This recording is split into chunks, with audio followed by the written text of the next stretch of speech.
ओम सभी का आदर प्रणाम। एक बहुत सुंदर श्लोक विद्वानों ने कहा है मनुष्य निर्माण के लिए कि पुरुष का जीवन, मनुष्य का जीवन कैसे प्रकाशित होता है। अष्टौ गुणः पुरुषम दीपयन्ति प्रज्ञा सुशीलत्वं दमौ श्रुतं च पराक्रम च अबहुभाषिता दानं च यथाशक्ति कृतज्ञता च। कि 8 गुण ऐसे हैं जो मनुष्य को प्रदीप्त करते हैं, मनुष्य के जीवन को प्रकाशित करते हैं। सबसे पहला जो गुण है प्रज्ञा है। प्रज्ञा को, बुद्धि को ही प्रज्ञा कहा गया है, परंतु बुद्धि का जो उच्चतम स्तर है उसको प्रज्ञा कहा है। सबसे उच्चतम स्तर को बुद्धि पहले ऋतंबरा होती है, ऋतंबरा के बाद प्रज्ञा के स्वरूप को धारण करती है। दूसरा है सुशीलत्वम। सुशीलत्वम का अर्थ है कि मनुष्य का चाल चलन, व्यवहार, उसका जीवन, उसकी दिनचर्या, उसका सदाचरण, उसका चरित्र का केवल आज समाज में जो प्रचलित अर्थ है वो केवल ब्रह्मचर्य से ही लिया जाता है, परंतु चरित्र जो शब्द है वो बहुत व्यापक शब्द है। उसके अनेक बहुआयामी अंग हैं।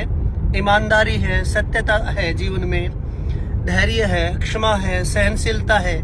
ये सारी चीजें चरित्र के ही अंदर आती हैं, निहित होती हैं। जब व्यक्ति ईमानदार होता है तब भी वो चरित्र का ही पालन कर रहा है।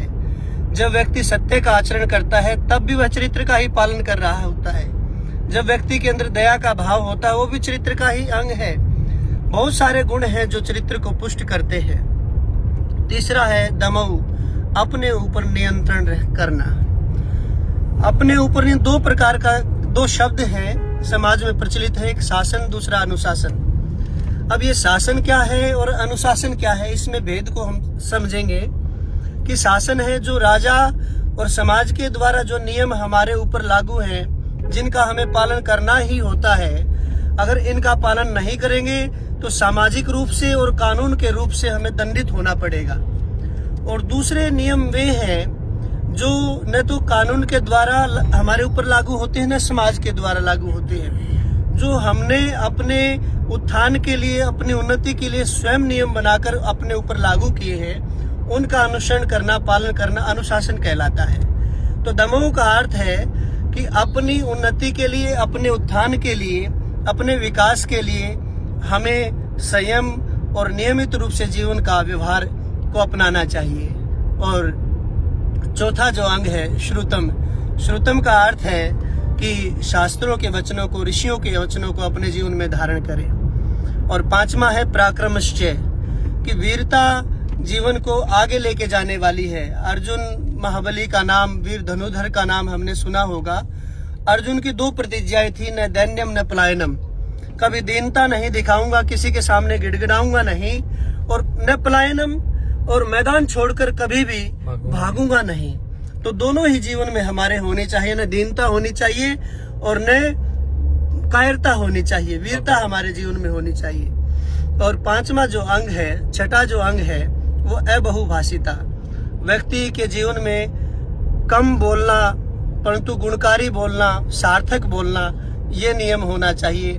बहुत बोले परंतु सार्थक न बोले, निरर्थक न बोले, तो उसका भी कोई महत्व नहीं है। राम की तरह हमारी वाणी ऐसी होनी चाहिए। भगवान रामचंद्र जी का नियम था, रामो द्विर न भाषते।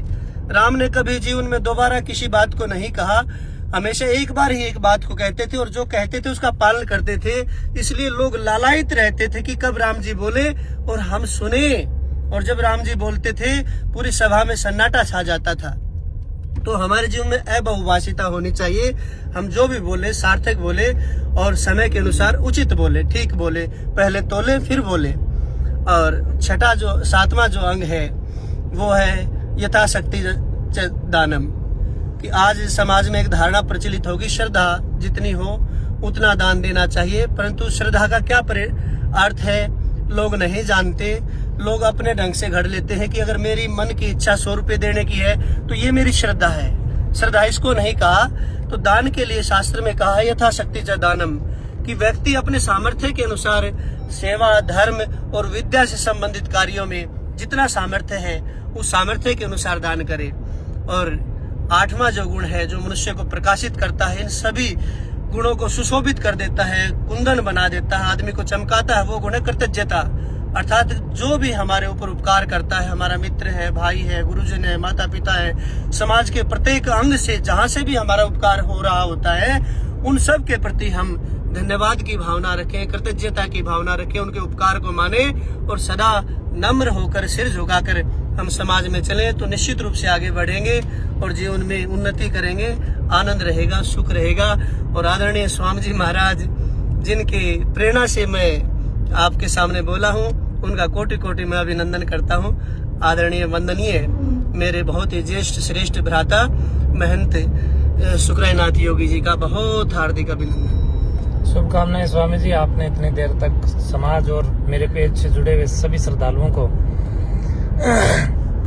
नैतिक और दैनिक दिनचर्या में बहुत ही सैद्धांतिक पृष्ठभूमि के साथ जीवन यापन करने के लिए अनमोल व दिव्यता अपने ज्ञान और अपनी प्रज्ञा के माध्यम से देने का प्रयास किया है। मैं समझता हूं कि मेरे श्रद्धालु इससे जरूर लाभान्वित होंगे और वो जिज्ञासु, वो पिपासु जरूर अपनी मानसिक व आत्मिक तृप्ति के लिए उद्धारात्मक और सकारात्मक भावनाओं को विकसित करेंगे और आपका ये उद्बोधन उनके जीवन विकास में कहीं न कहीं महत्वपूर्ण भूमिका अदा करेगा। धन्यवाद। इन्हीं शब्दों के साथ जय हिंद, जय भारत, वंदे मातरम, जय जय महायोगी सिद्ध कलाईनाथ काला पीर जी महाराज, जय जय गुरु गोरक्षनाथ जी महाराज।